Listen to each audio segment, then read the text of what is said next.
வணக்கம், இது உங்கள் தினக்கதிர். சட்டம் ஒழுங்கு சீர்குலைவுக்கு அதிமுக பொதுச் செயலாளர் எடப்பாடி கே. பழனிசாமி தனிப்பட்ட குற்றங்கள் மற்றும் ஆதாயம் தொடர்பான கொலைகளுக்கு காரணம் என திமுக அமைப்பு செயலாளர் ஆர்.எஸ். பாரதி விமர்சித்துள்ளார். இந்த குற்றச்சாட்டுகள் ஆதாரமற்றவை என்றும் திமுக அரசை தவறாக சித்தரிக்கும் நோக்கம் கொண்டது என்றும் பாரதி கூறினார்.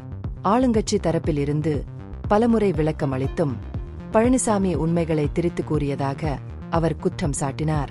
அதிமுகவிற்குள் ஏற்பட்டுள்ள உட்கட்சி பூசல்களை தீர்க்க முடியாமல் பழனிசாமியின் செயல்பாடுகள் உருவாகியுள்ளதாக பாரதி சனிக்கிழமை வெளியிட்ட அறிக்கையில் குற்றம் சாட்டியுள்ளார்.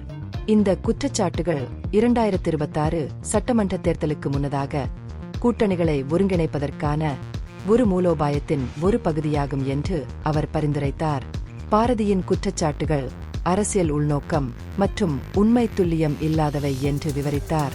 திருப்பூர் மாவட்டத்தில் சமீபத்தில் நடந்த 3 பேர் கொலை சம்பவம் குறித்து பேசிய பாரதி, குற்றவாளிகளை பிடிக்க 7 தனிப்படைகள் அமைக்கப்பட்டுள்ளதாக உறுதியளித்தார். கொலையாளிகள் விரைவில் கைது செய்யப்படுவார்கள் என்று நம்பிக்கை தெரிவித்த அவர், நீதியை உறுதி செய்வதற்கான திமுக அரசின் அதிரடி நடவடிக்கைகளை எடுத்துரைத்தார். பழனிசாமியின் போலித்தனத்திற்கு சமீபத்திய மேலூர் டங்ஸ்டன் சுரங்க பிரச்சனையையும் பாரதி சுட்டிக்காட்டினார்.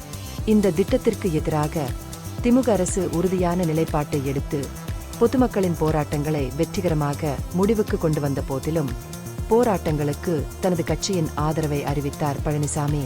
இந்த நடவடிக்கை பொதுமக்களை தவறாக வழிநடத்தி அரசியல் லாபம் அடையும் முயற்சி என பாரதி விமர்சித்தார்.